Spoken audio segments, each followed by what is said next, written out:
ஒண்ணுமே நம்மளால பண்ண முடியாது. அந்த சூழ்நிலையில ஸ்டார்டிங்ல எல்லாம் வந்து நமக்கு ஒரு வாமிட் பண்ண கிளியர் ஆயிடும். அதுக்கு மேல ரிலாக்ஸ் அவங்க தூங்கி எழுந்திருச்சுன்னா அந்த தலைவலி வந்து கிளியர் ஆயிடும். அதுக்கும் மேல ஹாஸ்பிட்டல்ல போய் இன்ஜெக்ஷன் போட்டாதான் அந்த தலைவலி நிற்கும். அந்த ஒரு அளவுக்கு எனக்கு வந்து தலைவலி இருந்துச்சு.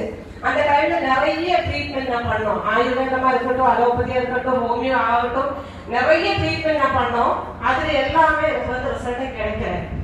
கடைசியில் ஒரு டாக்டர் கிட்ட சொன்னாங்க, மைக்ரேன் தலைவலிக்கு ட்ரீட்மெண்டே கிடையாதுன்னு சொன்னாங்க. அந்த டைம்ல நான் ரொம்ப சங்கடமா இருந்துச்சு. நான் வந்து ஒரு பிரைவேட் ஆபீஸ்ல ஒர்க் பண்ணக்கூடிய ஒரு சிச்சுவேஷன் அன்னைக்கு இருந்துச்சு. அந்த டைம்ல இதுல வந்து இந்த ப்ராடக்ட் வந்து தெளிவா அழகா நமக்கு அபமேஜி சார் சொல்லி கொடுத்தாங்க இல்லையா, அவங்களுக்கு ஒரு பெரிய நன்றி தெரிவிச்சுட்டா. அது வந்து நோவேதனா கேப்சூல் அப்படின்ற ஒரு கேப்சூல் வந்து எனக்கு வந்து என்னோட ஒரு கசின் கொடுத்தாங்க. அப்ப நான் பாருங்க, நிறைய கிட்டத்தட்ட ஒரு 20 வருஷம் நல்லா ட்ரீட்மெண்ட் இருக்கக்கூடிய ஒரு நபர்கிட்ட இதுல ஒரு ப்ராடக்ட் கொடுத்து நீங்க சாப்பிட பாருங்க தலைவலி கிளியர் ஆயிடும் அப்படின்னு சொன்னா உண்மையை பேசணும். நம்புவீங்களா? நம்ப மாட்டாங்க இல்லைங்களா? அதே மாதிரிதான் நானும் நம்பல. அப்ப நான் சொன்னேன் இது எனக்கு வேண்டாம் அப்படின்னு தான் சொன்னோம். ஆனா என்னோட ஹஸ்பண்ட் சொன்ன ஒரே விஷயம் என்னன்னா, நிறைய ட்ரீட்மெண்ட் பண்ணிட்டோம், போகட்டும், இந்த ஒரு ப்ராடக்ட் தானே சாப்பிட்டு பாரு அப்படின்னு சொல்லித்தான் அந்த ஒரு நோவேதனா கேப்சூல் வாங்கி என் கையில கொடுத்தாங்க. சரி பரவாயில்ல, காசு கொடுத்து வாங்கிருந்து தானே, பரவாயில்ல சாப்பிட்டுக்கலாம் அப்படின்னு சொல்லிட்டுதான் நான் வந்து அந்த ப்ராடக்ட் வந்து சாப்பிட்டோம். கிட்டத்தட்ட ஒரு 1 மந்த் நான் வந்து அதை சாப்பிட்டுட்டு இருந்துச்சு. ஆபீஸ்க்கு போயிட்டே இருந்துச்சு. ஆனா ஒரு மாசம் முடிய போகுது. அந்த டைம்ல திருப்பி பார்த்தா அந்த ஒரு மாசத்துல ஒரு டைம் கூடி எனக்கு அந்த தலைவலி வரல.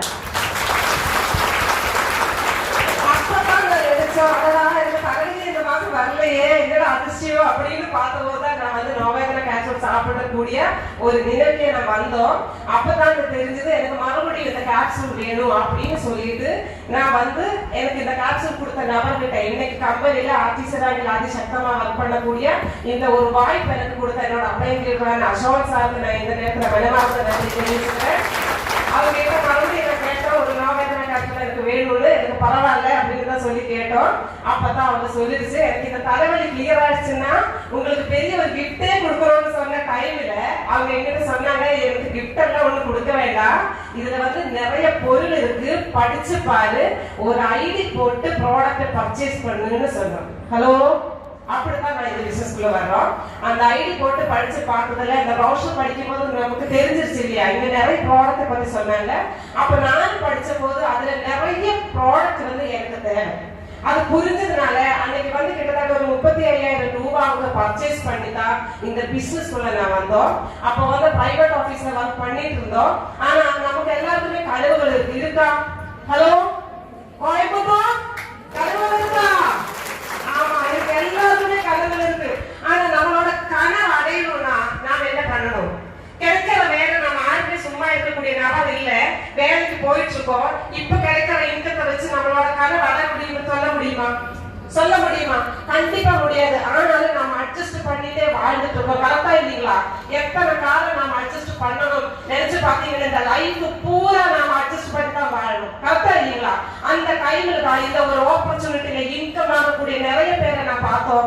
என்னால இது பண்ண முடியுமா என்ன அப்படின்னு நான் அப்ளைன்கிட்ட கேட்ட போது இதுல ஒரு சிஸ்டம் இருக்கு, அந்த சிஸ்டம் கரெக்டா நீங்க பாலிச்சு ஒர்க் பண்ண தயாரா இருந்தா, ஒர்க் பண்ண ரெடியா இருந்தா, நீங்க நினைக்கக்கூடிய எந்த கனவா இருந்தாலும் இந்த பிசினஸ் மூலியமா அடைய முடியும் அப்படின்னு என்னோட அப்ளைன்கிட்ட சொன்னோம். அந்த டைம்ல நான் வந்து ஜோப் வந்து ரிசைன் பண்ணிட்டு இந்த பிசினஸ் வந்து ஃபுல் டைமா எடுத்து பண்ண ஆரம்பிச்சோம். இன்னைக்கு பாத்தீங்கன்னா கிட்டத்தட்ட 5 வருஷமா இந்த பிசினஸ் மட்டும் ஃபுல் டைமா நான் பண்ணிட்டு இருக்கோம்.